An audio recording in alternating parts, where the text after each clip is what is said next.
শোকের ছায়া টলিউডে প্রয়াত জনপ্রিয় পরিচালক অনীক দত্ত।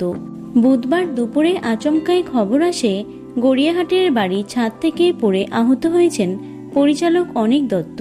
বহুতল আবাসনের নিচে রক্তাক্ত অবস্থায় তাকে দেখতে পাওয়া যায়। আশঙ্কাজনক অবস্থায় ঢাকুরিয়ার একটি বেসরকারি হাসপাতালে তাকে ভর্তি করা হয়েছিল। তবে কিছুক্ষণের মধ্যেই সামনে আসে মর্মান্তিক খবর। না ফেরার দেশে পাড়ি দেন পরিচালক অনীক দত্ত।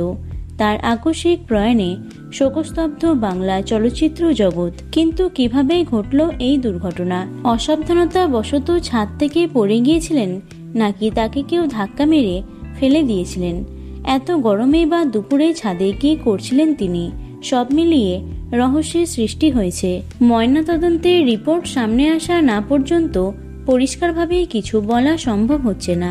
কিছু এলাকাবাসীর দাবি, বহুতলের সামনে থাকা একটি গাছের ডাল ভেঙে থাকতে দেখা গেছে। অনুমান করা হচ্ছে নিচে পড়ার আগে সেটিতেই ধাক্কা লাগতে পারে তার। তবে এখনো কিছু স্পষ্ট নয়। অনীকবাবুর মৃত্যুর খবর সামনে আসতেই কান্নায় ভেঙে পড়েছেন শিল্পীরা। শোকস্তব্ধ টলিউড। 2012 সালে ভূতের ভবিষ্যৎ ছবির মাধ্যমে টলিউডে হাতেখড়ি তার।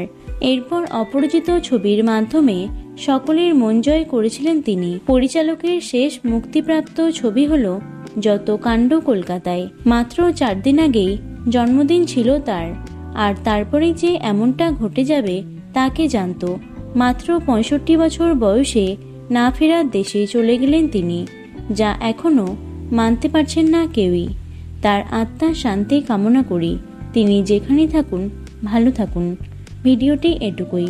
টলি দুনিয়ার অন্যান্য খবর পেতে চ্যানেলটি সাবস্ক্রাইব করতে পারো। ধন্যবাদ।